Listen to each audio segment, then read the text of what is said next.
Good evening, and thank you for joining us for the September 21st Board of Selectmen meeting. Everybody would rise for the pledge. I pledge allegiance to the flag of the United States of America and to the republic for which it stands, one nation, under God, indivisible, with liberty and justice for all.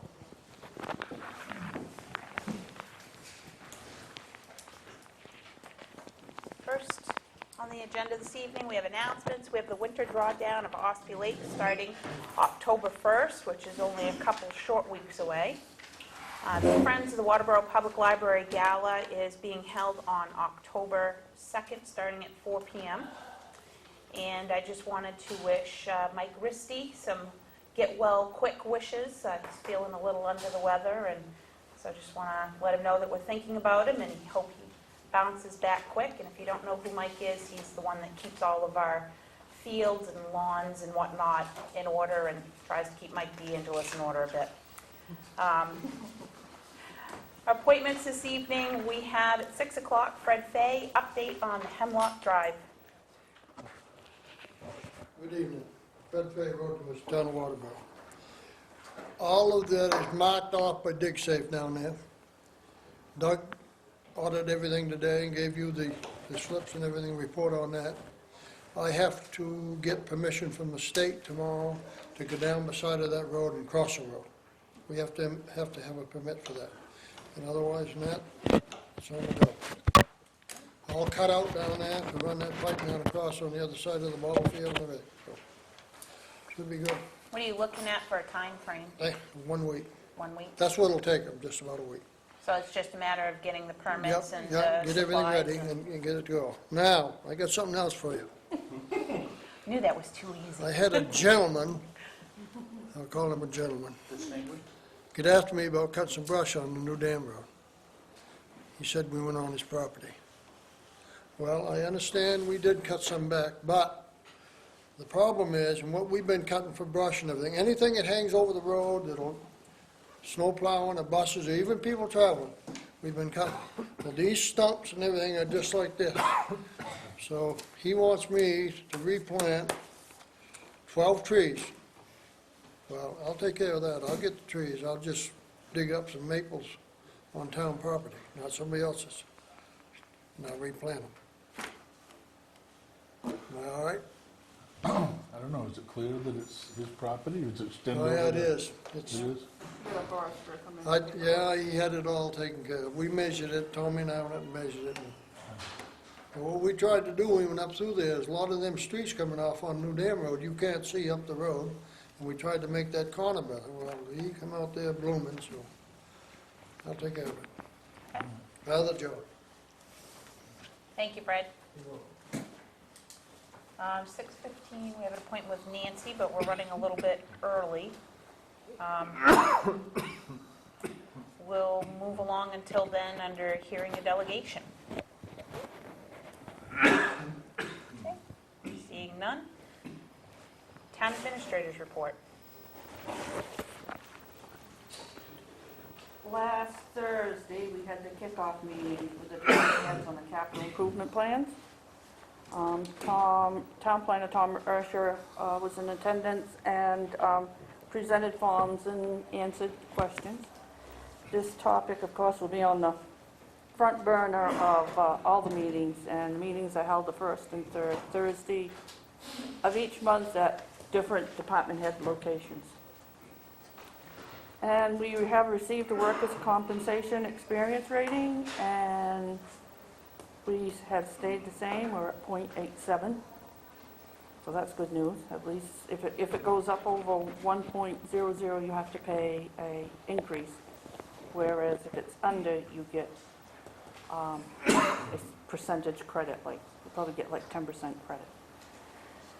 And also, I gave the board members, Tom also gave me copies of the snapshot of other municipalities, what they've done with the medical marijuana dispensary activities. I believe this is the same thing that he passed out to the planning board. Did he pass out like a snapshot for everybody to look at? And we are moving forward with a restructuring plan. We're working on the job descriptions, and that's on the agenda on this meeting later in the evening. And the table. We've had a lot of discussion about this table. And I've been teasing Pete, but during arts and crafts last week, he put paper together to draw out a sample of what a table should look like for all of us to use. We can do it as one single unit, we can do them as separate units. Like Tammy Jo had suggested, these three be one unit and the two on the end be separate. So, Arts and crafts here. he recycled. We gotta give him Yes. credit. So let's see what it's.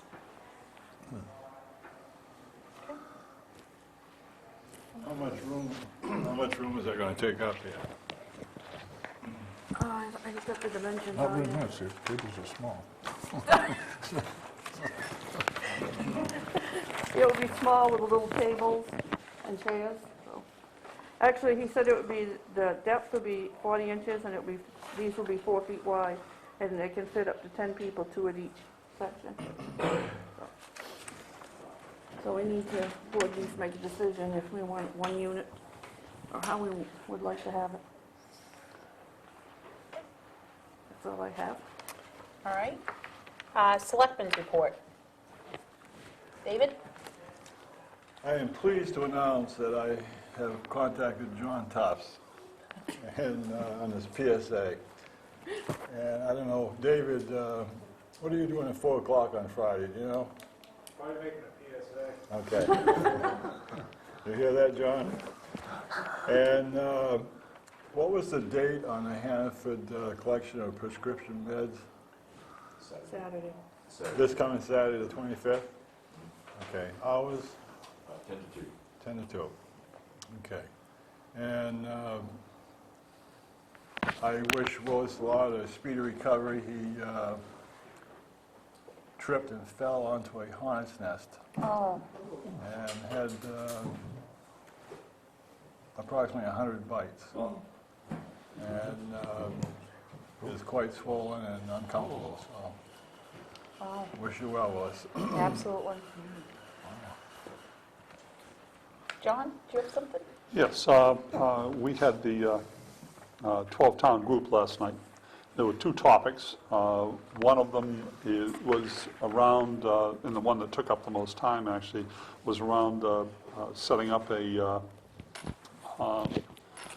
candidates night for people in York County. It will be at Sanford Town Hall at 6:30 on October 18th. And this would be dealing with major questions in the state, such as school funding, such as consolidation of jails. Some of those issues will be asked to candidates to respond to. So we talked about that. We had Jeff Harmon here from Maine Municipal, and he had just gone through one of these in Waldo County, so he gave us some inside information on how it was done, what worked, and what was difficult, and he's going to actually put together the questions for us. So we told him basically what we wanted last night, and he's going to go and put it together. The other issue that was talked about last night is the fix and swap road program that that Maine Municipal is working with the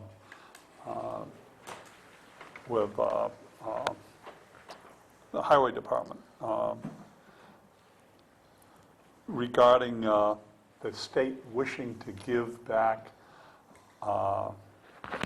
the state aid roads, some of the small connector roads to the towns. And this issue, the plan was to get the state to come up with a certain amount of money, pay the towns in advance to fix up the roads to a 10-year level, and then they give them back to the town. to all the towns. And he was checking that and how it flew with the members from the 12-town group. It didn't fly real well. It didn't fly real well, it's because they don't trust the state. The state can make a deal like a 55% school funding and never meet it. The state could make a deal and say, okay, we'll pay the towns so much to get the roads up to snuff, and we'll give them back to you, and they never pay it. So almost everybody just didn't trust that the state would do that. So what they're working on with the state now did not meet a great deal of favor with the 12-town group, the people here in the 12-town group. So that was a major discussion last night. Okay. Gordon? A couple of things. First of all, I'd like to thank everybody in the town, all the town departments for their sentiments of the recent passing of my father. I really appreciate it. Secondly,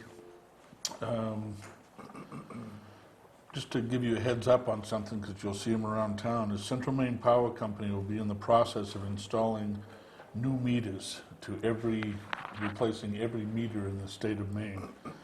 And they've contracted with a company called VSI Meter Services out of Pennsylvania. They're going to be putting in what they call smart type boxes. So you may see these individuals around on your property. They're going to have vehicles with the VSI logo plus the Central Maine Power logo on it. But if you have any questions at all, just get a hold of the Sheriff's Department. They'll be more than happy to check anybody out that you feel isn't quite kosher, but that these people are going to be around probably for some time. I'm sure it's going to take quite an effort to change all those meters out, but I just thought I'd bring it to everybody's attention. Thank you. Dennis, anything? Other than this is causing a huge issue around the country with these meters that are supposed to be... Smart meters. Smart meters that don't work. And so just beware of that, I guess. Watch your electric bills. There's a number of issues. Okay. That'll bring us to just about 6:15. And the selectman asked Nancy Johnson to come in tonight and give us an update. And what we're looking for is where we've been over the past few years, where are we this year compared to last year, what have we spent, what are we scheduled to be reimbursed, how many clients do we have, what types of services are folks looking for, and just a good overview of where we are with general assistance today and how we're comparing to the past couple of years. So, Nancy, I'll turn it over to you. And I'm going to ask you to, that way everybody can hear you. We track things on a fiscal year basis, so my Yep. yearly figures are from July to June, or June to July, sorry. Let's see. Well, where do you want to start? The reimbursement part, as of June 30th, 2010, that ended our fiscal year, we spent a total of $114,015.96, but we're going to get back $57,007.98 of that. So basically, we've only spent $57,000 of our budget, because we always get back 50% of what we spend out. I went back 3 years and kind of counted how many clients, individual clients that we had. In 2008, we had 210 different families. The numbers have dropped throughout the years, but they've become more repetitive, the individual people. In 2009, we had dropped to 143, even though the dollar figures went up, because prices of everything went up also. And in 2010, we've only got 80 clients, but they're pretty regular, steady clients, because they can't find work. And a majority of those are completely different people from the previous 2 years. It's a whole different class coming in that have lost their jobs, can't find new ones, unemployment's running out, things like that. The year before, we'd only spent $80,000. And this, like I said, this last year, we spent $114. It went up that much, even though the number of families went down. But out of those Like last year, we had 319 cases, 954 people that it took care of. Previous year was 176 cases, only 634 people. We're staying at an average of about 2% of what the state allows us. So we're staying pretty consistent with that. What I'm seeing people wanting the most of is rent, oil, and CMP. CMP is really cracking down on people, and if they can't have it now, they shut them off. I've had a few shut off for a couple months because they just haven't had it. Oil prices have gone up, so of course our cost has gone up. The special fund that we have has helped us a lot in that area. I've had to use that, and that's really helped us keep the cost down for the town. Rents, more people are needing help with their rent because they just can't find jobs. Their unemployment extensions have gone. They're waiting on disability. There's so many cases out there, people waiting for disability. Now, when they do get it, we do get some of that reimbursement back of what we helped them with, about a quarter of it, because we've already got 50% from the state. So they'll send us some of that back. What I see coming up in the future, mostly rent and oil, and household and personal supplies, because a lot of people are on food stamps, but it doesn't cover your paper products or your cleaning supplies. It doesn't cover any of that. So if they're getting food stamps and they're not getting TANF because there's no kids in the house or anything, they still need to buy toilet paper, paper towels, laundry detergent, so they need help with that type of stuff. There's only one food pantry that I know of that helps with that, and they're in Sanford, and they do quite a few surrounding towns.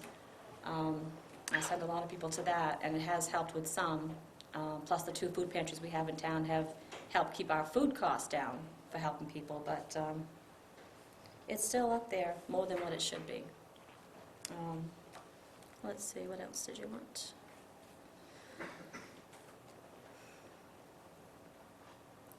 You kind of had a question here on short-term residents and long-term residents. You get some that'll just kind of bounce around couch to couch, town to town, needing just some household and personal supplies just to take care of their own hygiene. There's not really a whole lot of that anymore. Now it's pretty much a constant, people that are here, long-term residents that just don't have work. I'm seeing a lot of people asking for help with furnace repair, which we don't have a program for, car repair, car registration, which we don't have any kind of program for, but York County Community Action does, DHS does, on those 2 items alone. Other than that, but it's a pretty steady flow, and I think it's going to increase a little bit this year. Oil prices have already jumped 11 cents in a week, and that was our discounted price. So that's about all I have now. Any other questions? I was kind of curious as to what we're doing differently, because I've been reading in the papers that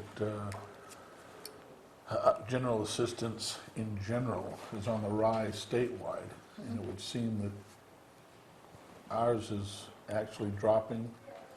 And Well, I'm wondering what it's- we're doing differently, what we're doing It's right. not really Or- dropping.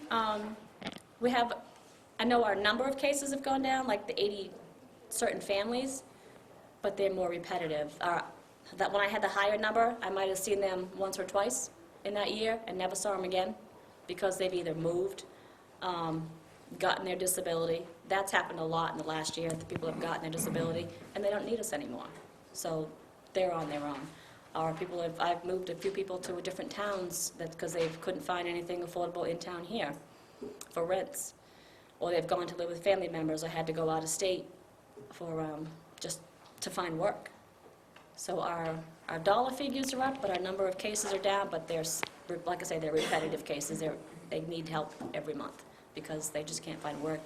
Both people in the house are unemployed, or they've gotten a divorce and now we got 1 income versus 2, and they don't know what to do or how to cope.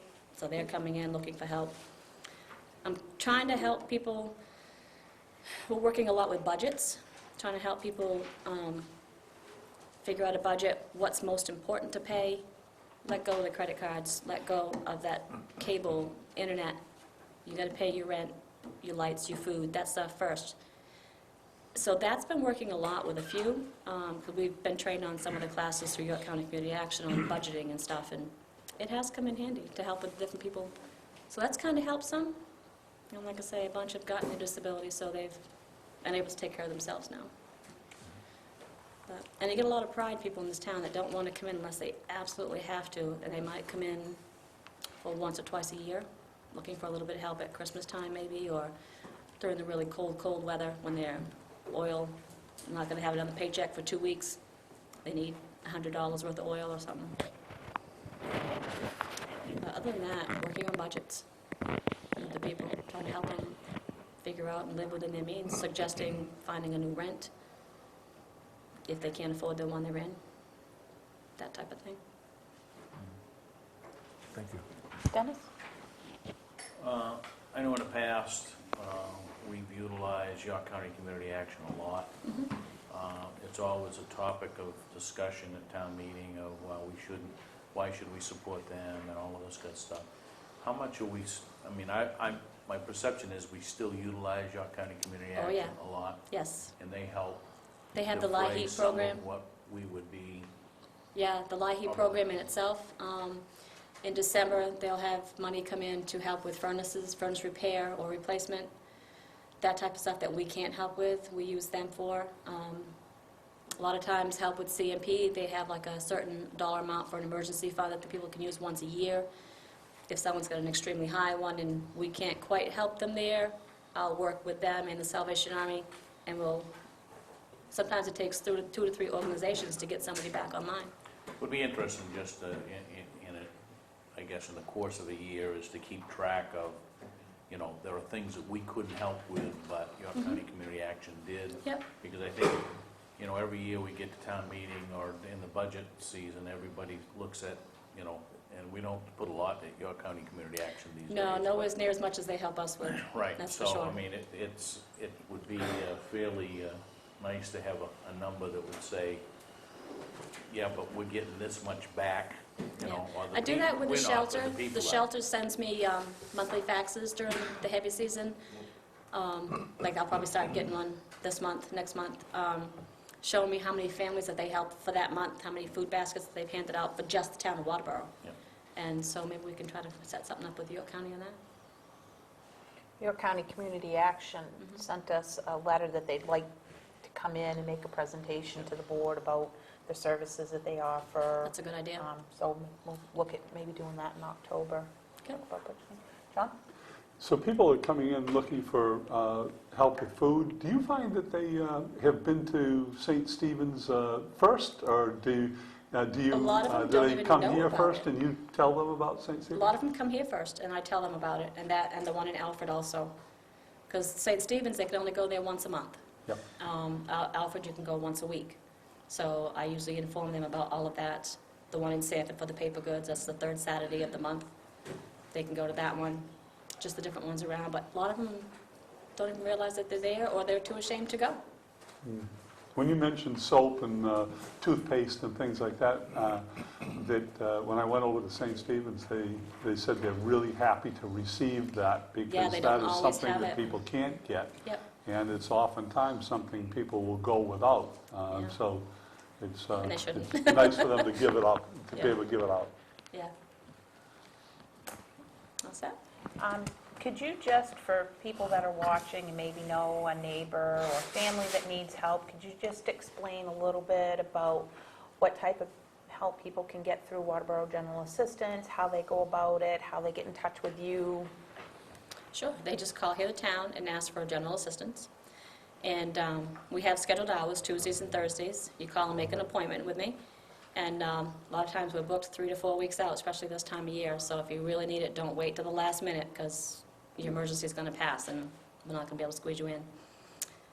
But we help with food, CMP, rent, heating oil, and household and personal supplies. That's the basic necessities that you need to survive with.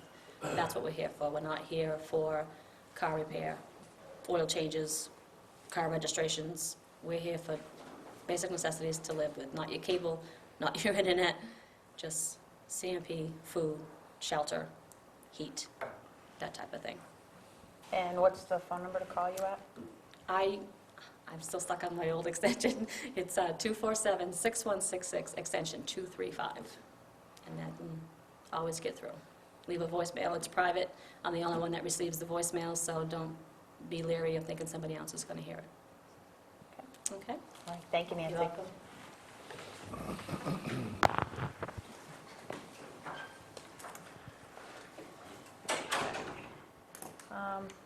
Committee reports, we'll start with Old Home Days.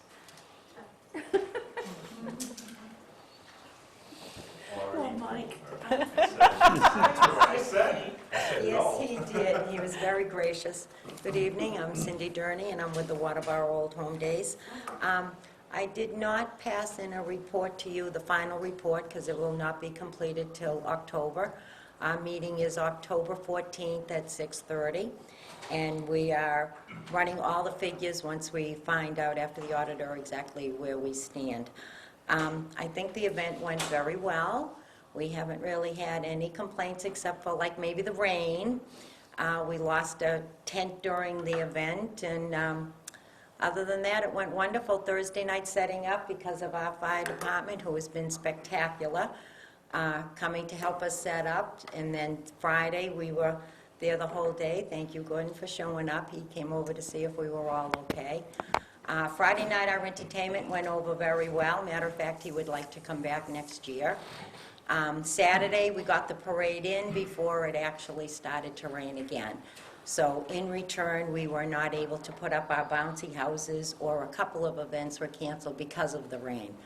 One thing we needed to look at was the fact that no paperwork was in print, my fault, on what to do during a rain event.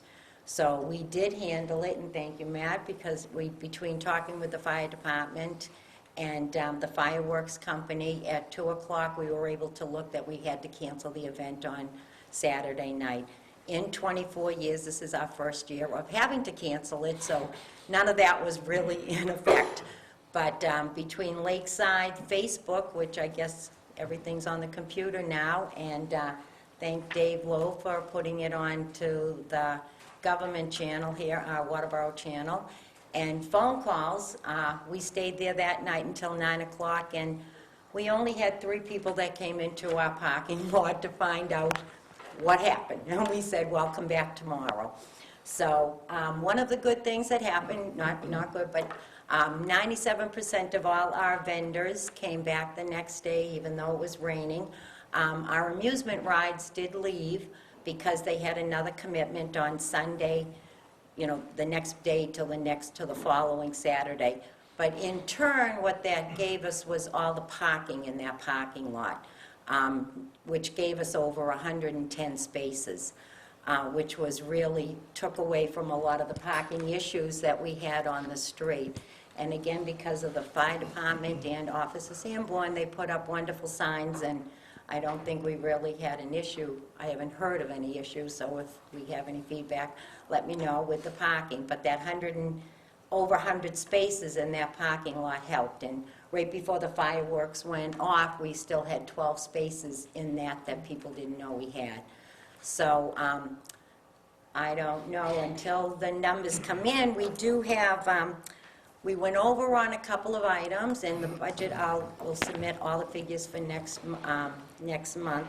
One of them was obviously with the police department, because we had an extra day of extra duty, because they were there all day, Friday, Saturday, and then they had to come back on Sunday. Our budget went up. Some of our expenses went up because we bought additional tops.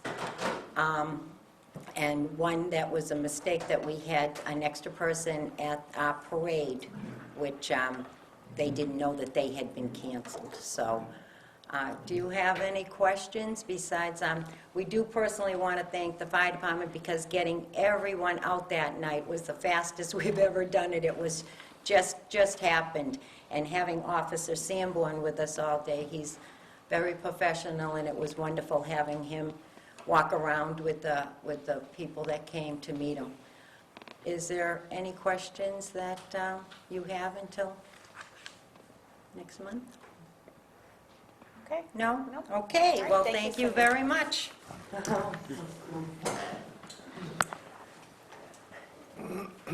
Next up is Parks and Rec Director. Thank you. Start the timer. It's gonna be a long one. Are you on the committee? What? Were you on the Parks and Rec committee? No, Oh, I don't think so. This is my committee. First, before we get to that, we do have some serious things, and certainly Willis is one of them. And Chuck Kern is another. He has been a golf league member of ours for 10 years, and he wasn't able to play with us this weekend. He had a minor stroke, and he's at Goodall, and he's being taken down to Portsmouth to be hospitalized down there a little closer to his daughter. Him and his wife have owned a camp on Little Ossipee for 50, 60 years. They've been married that long, and I called the hospital today. Their staff said he was driving them nuts, so hopefully he's feeling well. We sent him up a get well soon car from the golf league, so hopefully he's doing better. And Mike Risty has been with us for 4 or 5 years, taking care of our maintenance as well. Had a heart attack Saturday night. He missed the golf league gig as well. He was upset about that. Him and Chuck were actually together for a little while, raising hell in the hospital. But Mike has a blocked artery. We're following that really closely, and I was hoping he would get a hold of me before the meeting, but he hasn't yet, so I'll keep you updated on that. He is at Maine Med. Nancy Johnson, who was just here, does a lot for my department as well. We talk a lot in the summertime this year about families that are very needy, and we try to help very special situations. She gave you the rundown of what can and can't be done. Extenuating circumstances, her and I do talk a good amount, and there's a burden on everybody in this building basically when camps are going on with 120 plus kids in them. So I thank all the staff here, and I'm the Fair Hearing Committee Chair. Robert is on the committee with me as well, so we do appreciate everything that Nancy does for us. On Thursday, I have my registration for basketball and cheering next door from 5 to 7, 5:30 to 7, I actually believe it is, but we'll be there either way. And we're looking for a baton instructor still. We've had the same person do it for many, many years. If you can twirl, we'd love to have you run our program. David can. I know David is very good at it, but he said he didn't want to do it. We're going to hopefully talk him into that, but I'm holding out hope that we can find somebody to do it. Saco has a big program. Some of our older students are already going over there to join their program, but it's creating a travel issue for some families, so I don't know how that's going to turn out. We also did we had the dedication for Fay Park this year on August 1, and there's a lovely photo out there that Kerry DeAngelis donated for us. So the land trust has taken over that. We had a nice turnout. About 25 people came down, said a few things about Bob and what he meant to all of us and meant to that park in the town. So that is now Fay Park on Little Ossipee Lake. On Thursday, Mike and I, when he was in good shape, took the buoys out of Little Ossipee again this year. Went for a swim. The water was very nice. And we probably need to spend a few bucks before next year putting them back out, just for the big white ones. They've been kind of beat up. What is it, probably 6 or 7 years now with that set. So that's money well spent, and it gets a lot of usage. And this year, boy, did it ever get a lot of usage. You can always judge by trash how busy we are at the parks, and we've gone through 3 full cases of trash bags this year. We never had a rainy Saturday or Sunday. And it's been a good 200 pounds of rubbish, basically, between Friendship Park, Lions Park, and Gobiel Park. It's trash just being out and about all week long. So we've dealt with that, and it's been not a big deal. Gordon, I'd like to thank you for being the liaison to the committee. We're looking forward to working with you and having you at our meetings. And Nancy told me that I have to get busy on getting a fence up around our, what do they call them, our generators. I talked to Pete about that today. We've got a couple of scheduling conflicts this week with us, but we're going to get down to stone fencing, look at some pricing. $3,300 was appropriated, if I'm not mistaken, at town meeting to do that. It's a safety issue, it has to be done. So I did get a call today from a student that needed to do community service work. Digging holes is an excellent opportunity to do that, so we'll keep him busy. The back room next door. Did a great job. Pete and myself and a member of the fire department, Don Lemieux, spent a little time with us as well. And we banged that room out, $900 or so. We took the old heaters off, did a little bit of light work and fixture work, put 2.5, 3 coats of paint on the ceiling, 2 coats on the walls, 3 coats on the floor, banged down all the nails. Spent a lot of time with it, and it looks really, really good. So I hope you're all satisfied with that, and we feel like we saved you a lot of money doing that as well. All right? Okay. Let's get to the game. David, can you? Oh, we're not done yet? Oh, no, we're not done. No. I got some meat for you. Is this still part of your report? No, this is something Hot else. dogs, I I was think. going to talk about the Tonight Show with Jay Leno. I knew that was too quick. Yeah, I was hoping.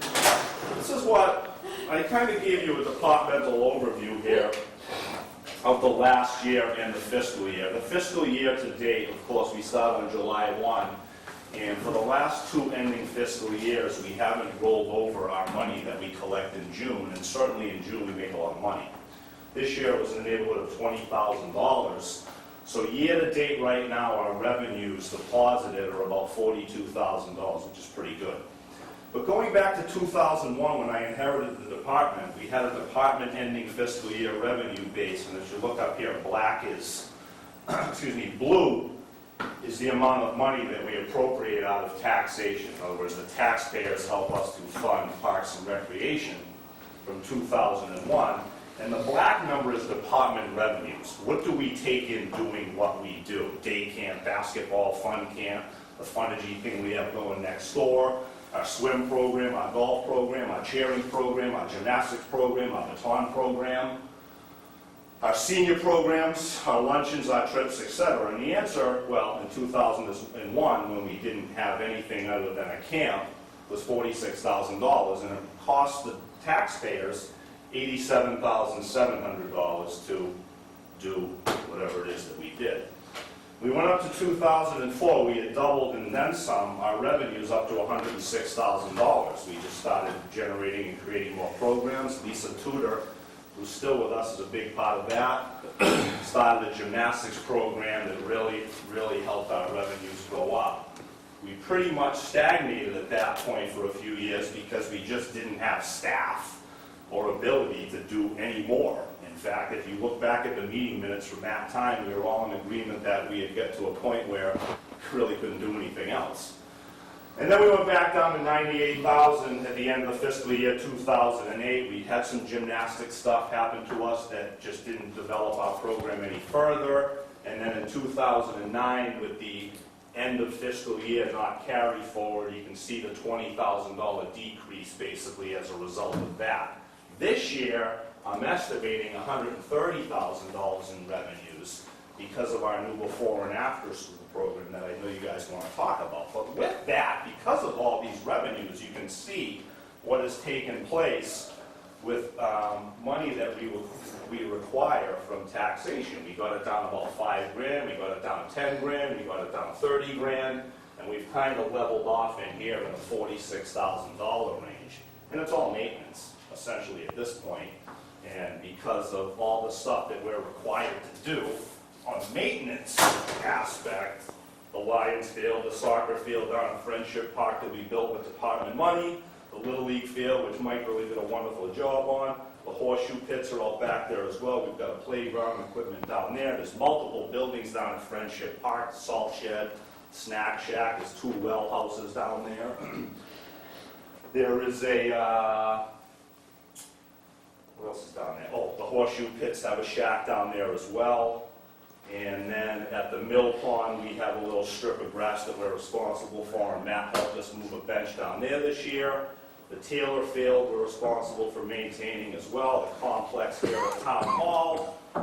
And Goldfield Park, we provide staff and do courtesy boat inspections down there, and certainly there's a cleanup element down there as well. And trash, as I mentioned before, and the swim ropes that go along with that. And of course, there's toilets and electrical and retirement and et cetera, basically costing the town in the neighborhood of about $34,000 of our $47,000 appropriated.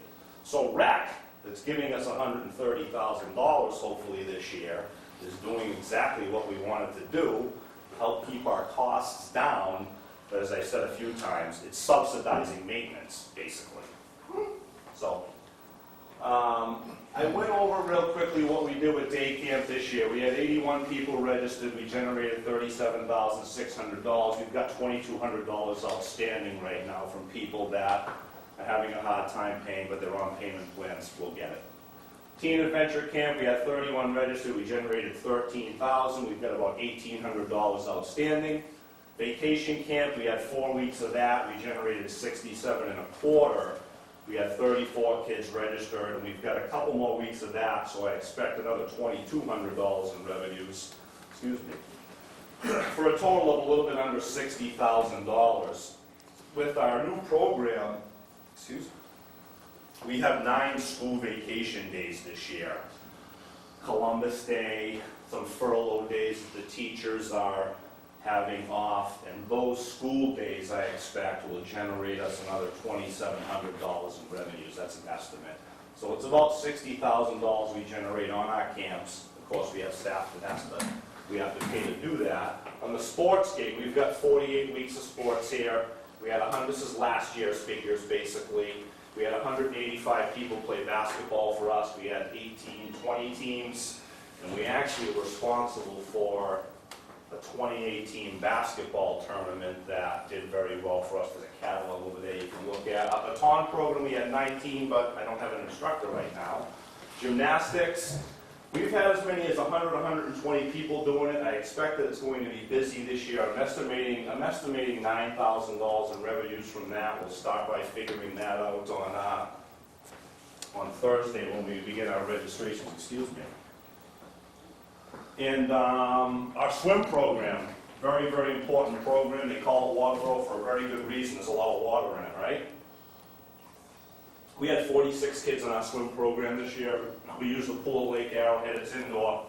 Have to be able to do it every day or you can't learn. And we had 46 kids, about 6 weeks of swim weekdays. And we incorporated 1 week of our day camp this year into swim. We bussed the kids up in our van up to the pool and gave them lessons. And next year, our hope is that that will help us to offer that to the people that are in day camp. Give them an option of day camp with swim lessons a couple of days a week, or day camp without it. So we'll create 2 price fixtures for that gig. And again, I don't think there's anything that we do more important than Red Cross certificate swim lessons, despite the fact that it's not going to make us rich at $2,000 in revenues a year. Cheering, again, it's a pretty mellow program. It's about $30, $25 a kid, $500 in revenues. Golf, softball, and Legion, we don't generate revenues from. Much of it is fundraised. I have a catalog over there with our Legion program. John's very familiar with that. He comes to a lot of the games. And our Funergy program that we started up has 32 current participants in it, which will, at this current rate, bring us in $43,000 in revenues. So when you add it all up, I figure that we're looking at about $130,000 in revenues. And this other stuff here is senior luncheons, which have just been huge this year. 600 total registrations for that. We started in April, May, June, July, August. So it's been like 40 or 45 people every luncheon.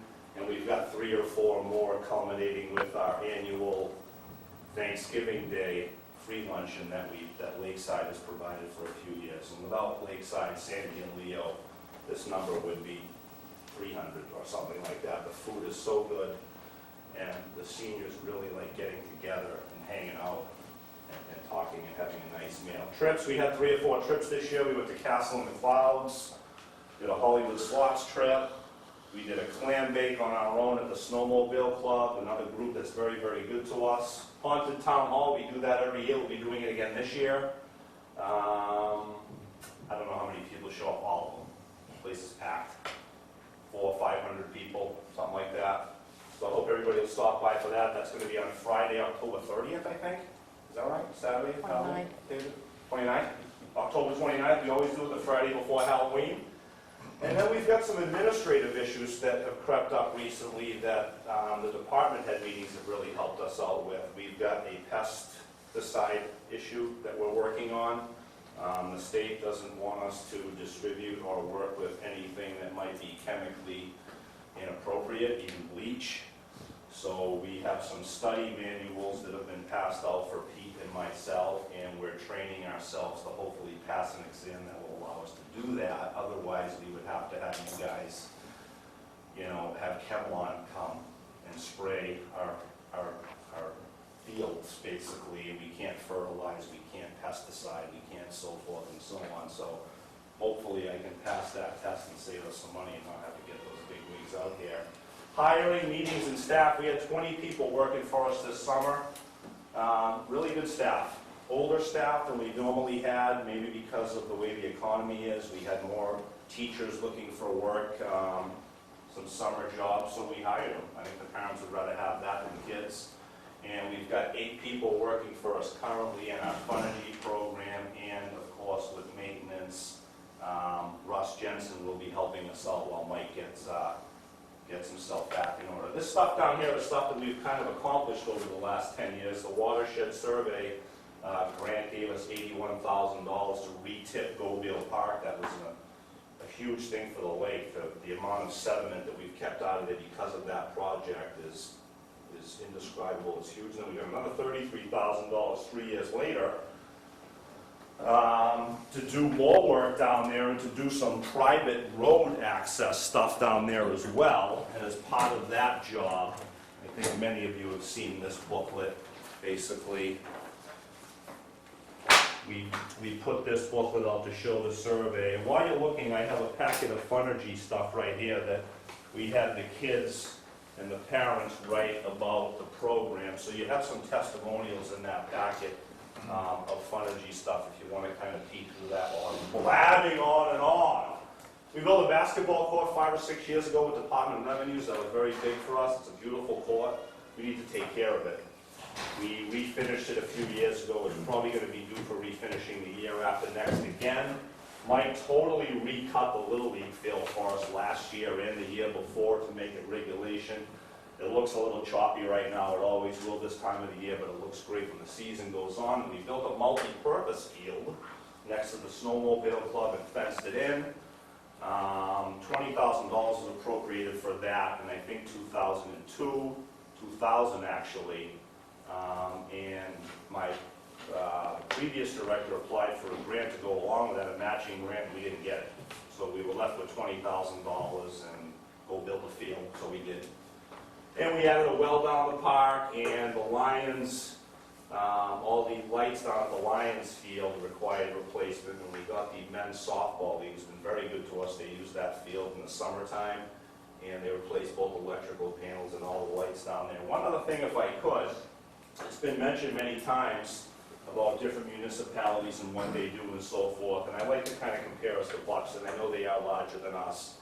And last year, Buxton appropriated $66,000 from taxation. In fact, pretty much over the last 2 years, they've done about that same amount to basically run exactly similar things. They have a list of fields that they have a list of fields that they maintain, and they have a before and after care program, just like our Funergy program. They generated $47,000 in revenues last year on that program. The year before, it was $63,000 on that program. And basically, the before and after care programs are the bread and butter of every rec department.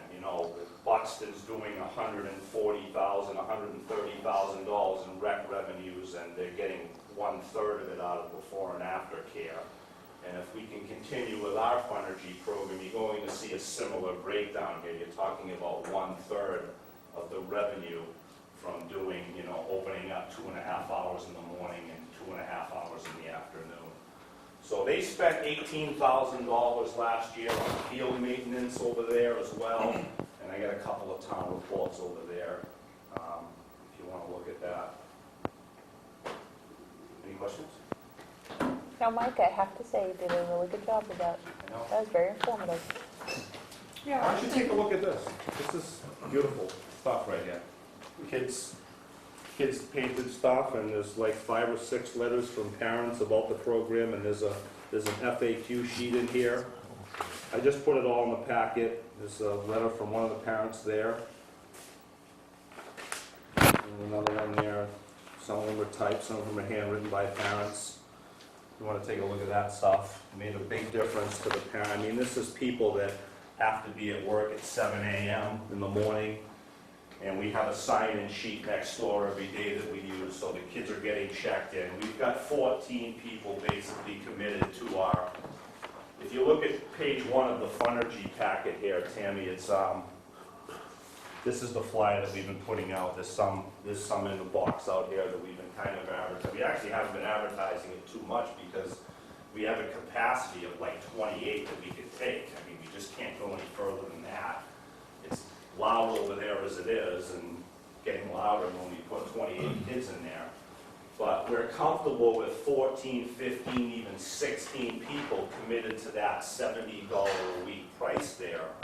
And school's 36 weeks long, so when I chopped out our revenues, we've only had we've had 13 days of school, 13 days of Funergy, and we've generated over $3,000 doing that.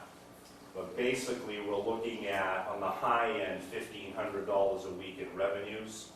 That would be if we were at capacity, if we had 24, 25 people committed to that $70 a week gig, or more like $43,000 in the stage where we're at now building the program. And I like to look at things over a 3-year stretch, see how it turned out, see if it's worth, see if it's worth it to keep the program going. And certainly we're providing our taxpayers, they're all Waterboro elementary school students, with something that they need. So. Good. All right, and we'll talk about Funergy and Okay. that a little bit later. Okay. Thank you, Mike. Yep. Bob, are you reporting for the Old Home Days, the Parks and Rec Committee? Yes. You're up. I think Mike is doing a great job. Thanks, Bob. This has been a paid political announcement. And I sure as heck don't want to lose him as our director, so I hope you guys really think of it, what he's doing for our town. Is that your report? Yes. Oh, okay. All right. So that takes care of our committee reports. Moving on to new business, discuss vote town hall usage for Parks and Rec. Last week, I presented to the board that we had one hiccup we ran into with the Funergy program, where an event was scheduled while the Funergy program was running. It was scheduled before the Funergy program started. And so out of that discussion last week was generated some questions for Mike, and the board wanted Mike to come in and talk about it a little bit. We asked Nancy to put together for us a list of organizations that use town hall during the day that might be impacted if we're committing it to the Funergy program. So Nancy, why don't we start with what you came up with as far as how much usage is town hall getting from outside groups that would be impacted by a program being run over there during the day? Actually, Pam would be the one to get the information. She handles all the booking and taking care of the applications. I had told her that you would probably be asking that. the biggest one we would have to. Light heat? And how often do they use it? Through, for several months? Because they're all confidential. That's why they use over there and not over here, because they don't want people recognizing the coming and going. Do they actually use the hall, or do they use one of the? front room, but as noisy as that is, I don't think they could. I mean, we can hear them from Nancy's office, so if they're over there in the same building, What are the hours that Lie Heat was using they're the usually facility? there 9 to 5. So your impact would be for 2 hours in the afternoon. How many people does that service? They used to meet here just once a month. Now they're using the room to remote conference. I mean, how many people do they service at a time? See, I don't know, because it's all very confidential, so we're not, I don't know. How much revenue do they generate for the town? None. None, it's None. an That's assistant a program. courtesy for them to use our room so that they can interview people from our town. Is this something they could use a fire department room over there for? That's a good one, too. But that, I mean, if that's something that's viable, I don't have a problem with that. Excuse me? I don't have a problem with that. We also have Goodall that in the past has offered space over there for town meeting committees to use and whatnot at no charge. Might be some other options out there as well. The only other time that it has been used was census used it Yeah, the for. census used it quite a bit.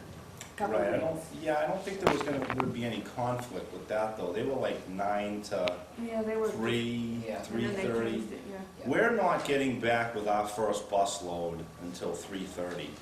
So, I mean, 8:30 to 3:30 is doable. I mean, we're pretty much getting, at 8:30, we ship the kids over to the school. And hopefully, if this continues, we can make this a regular bus stop. We ran into a couple of glitches getting up and running here. And we're the last bus that gets in line at the elementary school. And like I said, we've got 13 days under our belt right now. So our first load of kids is getting back at 3:30. So I think 8:30 to 3:30 is not gonna give us any kind of, you know, How late in the afternoon or in the evening? Our last kid left today at 5:45. Is there gymnastics or any other programs in there? We've got registration taking place for yeah, well, no, what, in the afternoon?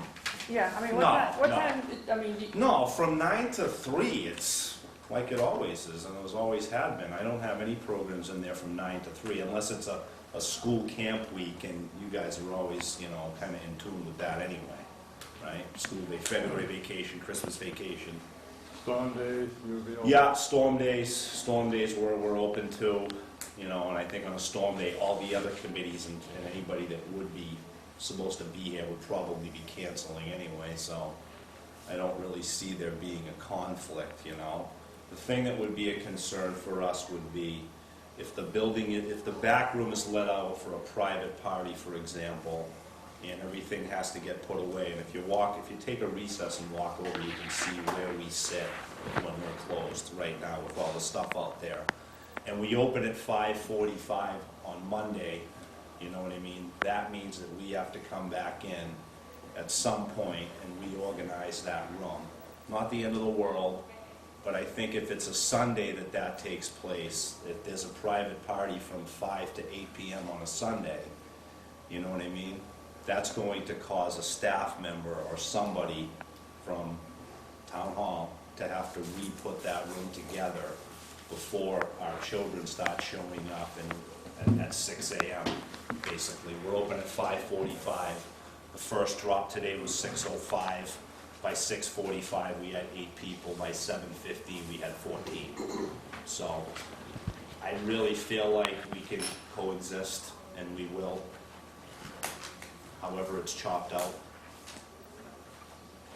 When we spoke, you had some concerns about the security aspect of persons having access there that may not have the best intentions. Well, And it's pretty high profile, you know, we're pretty high profile, and there's 10 entrances to that building, basically. But when I spent more time thinking about it, there isn't anything back there that starts at that time. Most committees are meeting at 6:30, you know, and on Monday night's a big committee night, and usually my committee's meeting that night. I'm always bumping into the Water District Committee, I know them all, and Tops has been over there on Tuesday nights for 10, 11 years, so I know all of them, and we're gone, like I said, Tops just rolled in, and we were gone. Our last child was picked up at 10 to 6. We're closed at 6. I don't think we've ever had, in the 13 days that we've been up and running this, we've had no later than a 5 of 6 pickup, and it's usually 5:45 pickup. So I think the big one, you know, is gonna be that Sunday night private party gig. And I don't know what you guys are charging for room usage on a private party, but there's a burden certainly on staff. You gotta think it's an hour to pick it up, 2 people, and an hour and change to put it back together. So, Have you sat down with Pam to try to break out when the room should not be used and when it can be used? So that she would have something to coordinate on, so if somebody came in and said, you know, I'd like to use this room on thus and such, she could look down and, you know, and say, well, I'm sorry that, you know, it's not available then, or, yeah, that's free and clear. It's something that, so that, as well, you said, we can both coexist. we're into it for every day. I mean, we're into it for every day. School's 180 days. And then we had 4 weeks of camp back there, which we've had for the last 10 years before this, you know. Kids got out of school on the 18th this year. We had 2 weeks of camp back there. And then they left, and we went over to the elementary school and did our 6 weeks of summer camp. While they were over there, Pete and I painted the back room. And then we had 2 more weeks of camp back here that got us right into September 1st. And September 1st rolled around, and then bam, we're up and running with before and after care. It's every day, Gordon. It's every day we're in there, except Saturdays and Sundays. You Which know? then it would kick in, you'd have to pick up the equipment Right. and have it put in. Right. I feel like maybe the best thing, I don't know what people know when they come over and ask for the building. I know they figure there's a hall there, but there are better choices. The snowmobile club's a better choice, the fire station's a better choice, Lake Arrowhead's got a room that's a better choice. They all have kitchens and fridges and stoves. What do I do with the Girl Scouts who booked a couple of months ago for Sunday nights, once a month, right through till June? Do I call them and tell them you can't come? Yeah, I mean, my feeling is that this is a multiple function establishment here, right? We all have to learn to swing with the changes and do all of those kind of things. I don't think that anybody has exclusivity of any use, so, you know, those are the kind of things that, in my reaction the other night was, okay, so we get the occasion where we might have to bring somebody in a little early to change some things. I don't see us radically going out and changing the use cost or the fees of the facility just because it inconveniences staff a little bit, right? It's up to I mean, you, you that's- guys set the, I you mean, guys set the ultimately, price. it's not like it happens every day or every week or, but, you know, my concern is, too, is that what is your backup plan, all right? School gets closed, you're trying to run a frontage thing here to take care of those kids that now aren't in school. What happens when, you know, something happens, you know, maybe the power's out, you got no power over there, what's the backup? You know, what is, you know, I mean. What are you talking about, like a snow day or a Right, random? right. Right. I mean, so. On a snow day, we're open, Right, basically. But my concern is that, you know, you kind of have to lay out, these are all the what-ifs that happen, you know, somewhat sort of a plan, right? Right. Instead of reacting to it, you know, kind of have some plan in place to do it, right? Right. And I- Well, and we I'm had an sure- issue, we had an I'm sure issue. you've got that, you know. I don't, it's- I'm making it up as I go, Well, basically. But I think you have, you know, if this happens, I know what to do. I'm just Yeah. saying is that, you know, it really has to be somewhat planned out. and I We think- had the issue of the conflict last week, potentially on Thursday, that a scheduling issue, had somebody apparently going to use that room beginning at 4 PM on Thursday. And we figured it out. I called the snowmobile club and said, hey, can we use the building for 3 hours? They said, sure, go ahead. Told all the parents, we'll be at the snowmobile club for pickup tomorrow. Done. It's a beautiful day, kids had a great time at the park. On a rainy day, we're inside at the snowmobile club instead. Girl Scouts need to be accommodated, without a doubt. We're on the same team. Yeah.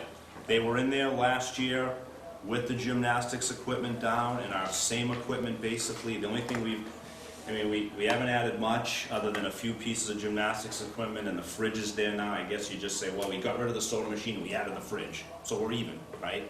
And the fridge is a lot lighter than that soda machine. I don't think it's gonna be rocket science to figure this out. It doesn't. There's just, there certainly is a little concern, though, with that potentially that Sunday night hall rental. And I don't know how many there really were last year, you know? A couple, 3, you know? And we've got 3 people that work this program that live in Waterboro. One of them's on Townhouse Road, one of them's on Silas Brown Road, and I'm on Allview Terrace, 6 miles away. So, worst case scenario, you come in here after a Sunday night gig, okay? yes. And Monday morning, you have to put things together. The worst thing happens, the kids show up and the stuff isn't out on the floor. Not the end of the world. Right. Not the end of the It's world. not like, oh my God, right? I mean, Right. it's not like you're not gonna be able to keep them busy and do what you They are pretty busy, we've noticed.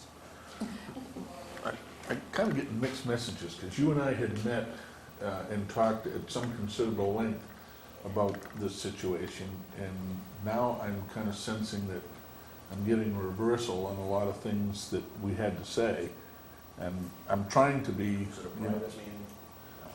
no, it was a meeting between the two of us, and because he had some concerns, and he knew that I was the liaison from the Board of Selectmen at that time, so we had a very lengthy discussion, and it seems kind of like we're backstepping now, and you've come. Well, I spent some time talking and looking over the regular committee schedule, you know what I mean?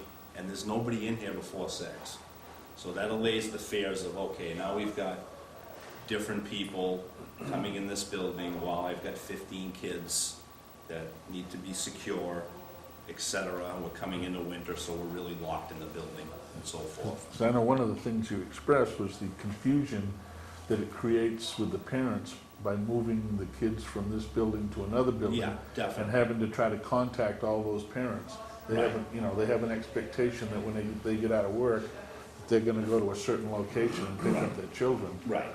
And I don't know if there's a guarantee that we're gonna get a hold of them. We're gonna have some parents that were contacted going to the snowmobile club or whatever alternate site you choose. Yeah. And we got some other people that are gonna show up here. Well, you got a couple of things. You've got the scenario where we knew that Thursday thing was happening. It wasn't the best of possible worlds to have to tell everybody on day 4 of our new program that we're not gonna be here today, we've been displaced. Pick your child up at the snow club. That wasn't pleasant, just from a logistical standpoint and a standpoint of stability. But I don't see anything on the schedule that's gonna do that to us. And I can't envision anything other than what Dennis mentioned, something comes up out of nowhere and I gotta contact these people, but we've got contact numbers on top of our contact numbers, basically. So I guess if there's a scenario where it's Tuesday at 2:30 and what? We get struck by lightning over there or something? I don't know. There's an emergency meeting over there. I mean, I gotta think we can find a place for this thing that happens, but if it does, yeah, I guess I have to scramble. And I have to call all the parents and say we're gonna be at the snow club instead. But nobody generally shows up in this building with 20 people and says, can I have a meeting next door, you know? The concern was, my staff needed keys, what's going on with all the doors, who's coming in before 6 PM, and this was, we spoke, and it was 5 days of camp under my belt. Now I've got 12 days under my belt, so I'm 5 days, and Mike was maybe a little bit more I was stressed? a little bit more stressed out, certainly. For the sake of argument, so that we don't belabor this all night, is it safe to say that a lot of those issues you've worked out so that? Yeah, I hope so, I hope so. Emotionally, you're more stable now? No. Are we having what is this? That will never happen. No. Emotional. David? I think we need to change the time to be flexible. Providing a great opportunity for parents in Waterboro for childcare, which is extremely expensive.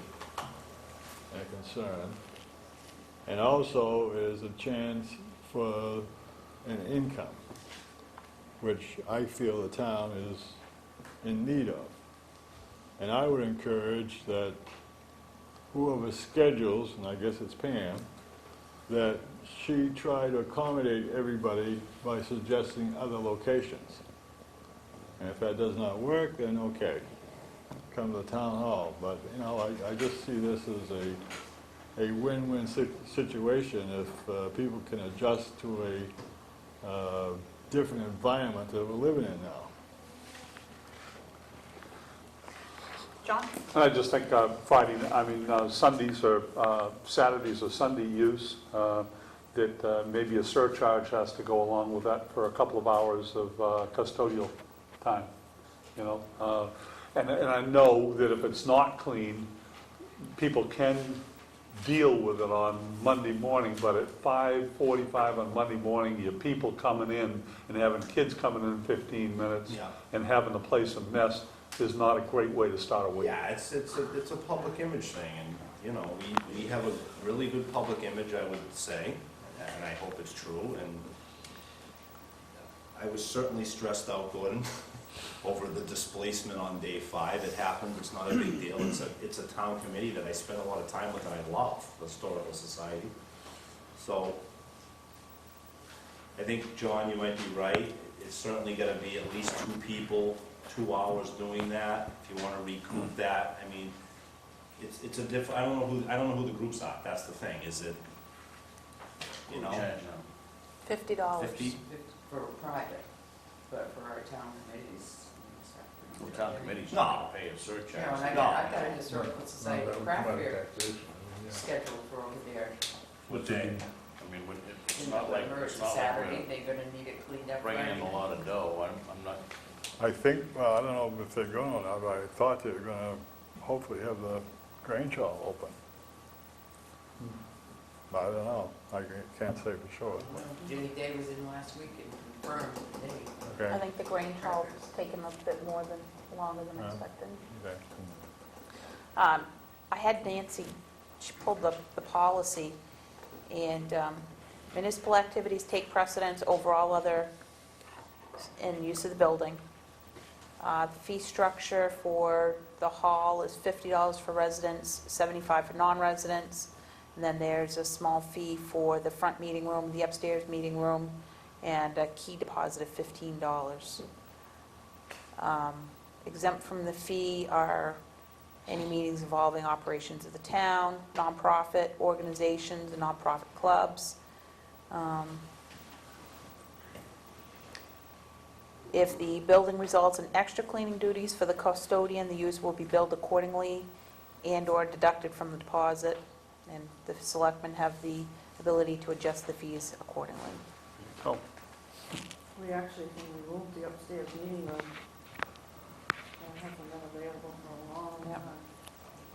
it sounds to me like you got every provision in there that if somebody does leave it messy, you can charge them or whatever Yep. the case may be. I'm not sure when you have to change that. The Saturday event certainly wouldn't be as difficult as a Sunday event, you know, what are the hours on that, Pam? Tim, you've been, yeah, you've Like been 9 there. to 3 or something? Yeah, I mean, 4. so I've got 30 hours to put it back together, you know?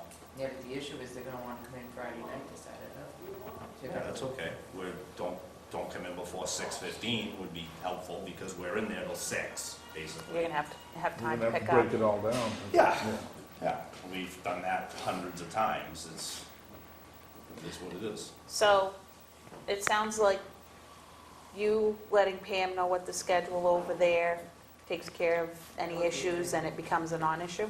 Every day, that's the schedule. It's school, Yeah, but you right? have to tell me before it starts, Not after. not after. It started every day. All right, so I don't think there's any votes that we need to take. I think we've resolved this. Yes? Okay, we're done with Mike for tonight. Thank you, Mike. Thanks, Mike. Thank you. Poor Clint, is he still here? Yes, yes. He got back snoring. Next on the agenda, discuss transfer station bids, report, and funding. We did get all of the bids over to Owen. He reviewed them, and he replied back to us. He agreed that we should have rejected the one bid that we did reject. And based on what was put together from all the others, he did come up with what he felt needed to be some questions to the low bidder. And he has offered to participate in an interview with that low bidder if we so choose for him to be involved. I think probably first issue that we need to deal with that is the low bidder was $100,000. We have $74,516.30 in the budget, so we're $25,500 short on being able to complete the project as it's been spec'd out to us. So I think that's the first hurdle we've got to get over, is we've got to figure out the funding, and then from there, that'll dictate if we can move forward or not. So Clint, what did you have to add into this discussion? No.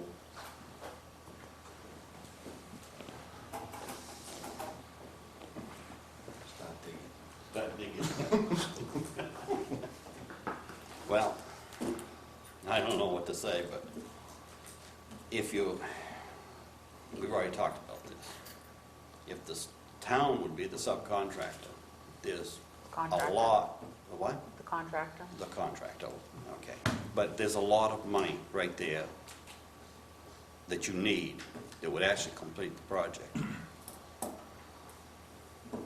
If you take just in the steel alone, I've been told there's as much as a $5,000 savings right there if the town buys the steel. We got to pay a premium letting it go through another contractor. But if it's billed directly to the town buys it, there's a lot of money to be saved there. The compactor itself, there's over $10,000 sitting right there compared to what we would bid. The bid was, 8 months ago?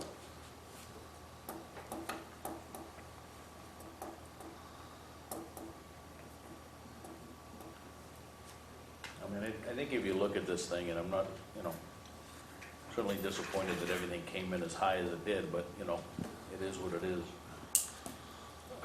The low bidder is also the highest bidder on the compactor, Right. right? So the opportunity here is certainly to look at,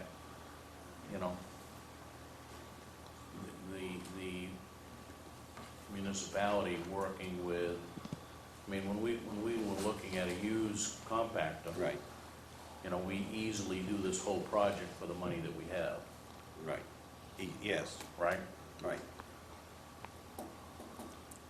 If you just take, it was 21,000 was the bid that we had the last time. Right. And the easy way to do it, I would say, is just to tell them, when you get another compactor that's suitable, we should purchase it. And maybe try to hold them to their figures. But I think for 63 grand, you do all of the work that's got to be done other than the compactor, but, if you went with a low bidder, And but I'm sure legally, we did have them bid unit pricing. Right. You wouldn't go jump around to the low unit price, but the fact of the matter is that there's no reason that we couldn't at least sit down and look at what are the options there. With one of those options, I don't know what the specs are on the current walls that are there for, say, the shingles. Are those walls suitable to build off for a compactor? You mean take one of the Take current one of the slabs? containers out and I I mean, we kicked that around Yeah. some time ago, right? mean, obviously, the best scenario is a separate site, but, you know, But then are we into having to go out to bid again? Yeah, Because if we that's a- change the scope of that's the a fundamental project- change to the scope, right? yeah. If we, Nancy, if we opt to be the contractor ourselves for pieces of this, say for the compactor, steel, would we have to go out to bid again? If we provided the material and they provided the work? I would say the only way to do it fairly, it would be to notify all the abutters. I mean, all the bidders, I'm sorry. That's next agenda. That's the next one. Notify them too. Yeah, bidders. Yeah, because in the original bid thing, the Well- only thing that we agreed to Well, wait a provide was the gravel and loam that we Right. had Yeah, down but I there. mean, I you take get into the fact that no matter how you cut and slice this, even if you, I mean, there's two of these bids that are off the map, in my opinion, that are significantly over. The other ones are within 14 grand of one We another. wouldn't have to. I thought we'd put that in there. We reserve the right to negotiate when it's deemed to be in the best interest of the town. So we could. And I think we take Owen up on his offer to sit down with the low bidder and go through the specifics. If there's an opportunity, as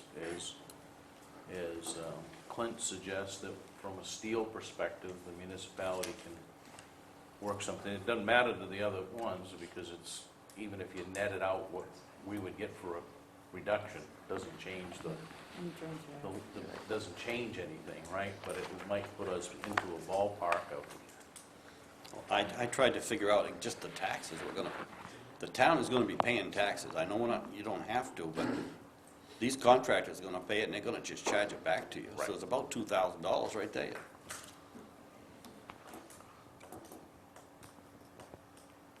so that would be my suggestion, is let's let Owens sit down with the guy and the low bidder and look at those opportunities. I mean, if there's an opportunity to look at a used compactor, now there aren't any available today, doesn't mean there won't be any available tomorrow. Right.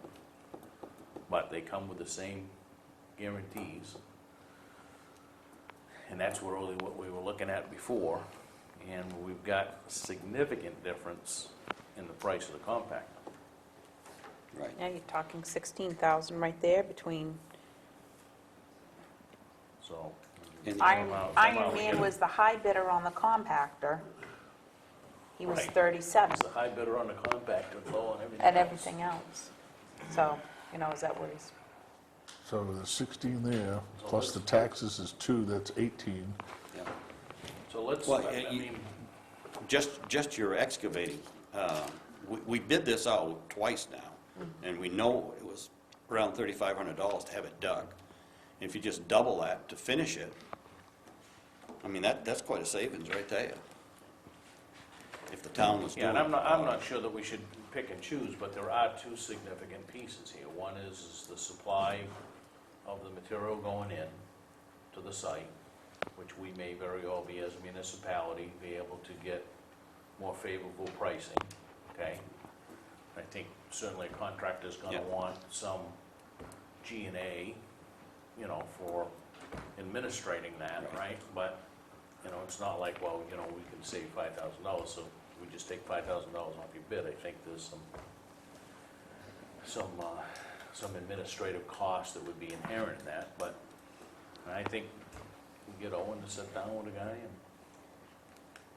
and go through it. I think we got the makings of, that we can make this work. It's a matter of timing and being a little bit creative, and not being unfair to everybody else that bid, which I don't think that we would be. Yeah, I can't see where you'd be unfair when people are bidding on the same contract. Yet if you go in with a low bidder and you see if they can come down on some things, that is not unfair to other people because they came in higher in the first place. So, if we can provide some things that doesn't eat into their profit necessarily, but is a better way to do it, and it would have been available to everybody, but everybody was higher than this person. So I think you can go in and sit down and interview and see, okay, where can we get this down? Because we need to get this down 20,000. So Owens has got a list of questions here, there's like 10 or 11 questions here that, 13 I guess is 10, 11, and 10. But of just validating that to make sure that that price included everything that we want to make sure, and the guy, he's already said that, but I mean, certainly we're utilizing Sebago techniques to kind of go through this thing. I would feel comfortable with at least taking that step and then sitting down. If that all pans out, I think the next step is to sit down and look at opportunity to work with the low, and if he's out of the picture, then I think we certainly have to scrub a little harder with the next higher bidder, but I think we need to put something in motion here, or we're gonna be, because every year we go to bid this, it's just gonna come in higher than what we thought because of different. We've done this twice, let's get it done. Yeah. It's not going to get any better. Why can't we have the vendor bill the town directly on supplies, and we don't have to worry about the tax issue to begin with? Maybe that's- Well, I mean, they all bid buying these stuff, right? And that's built into their cost. There's some markup, certainly, I'm sure, built into that. In a minimum, I would think that, okay, if I'm going to use product bought by the municipality, there's some administrative cost that is inherent in that, right? From the contractor, because we're going to charge the contractor with the fact that he's got to go do all of those things. So, I mean, there's somewhere in here, there's a fair and equitable number. But Are we ready for a motion? Yep. Make a motion that Owen of Sebago Technics sit down with the low bidder and go over the issues that Owen has to clarify any questions that the Sebago Technics have. Is there a second to that? second. Any discussion? All those in favor? Okay, I guess that's our next step, Clint. Okay.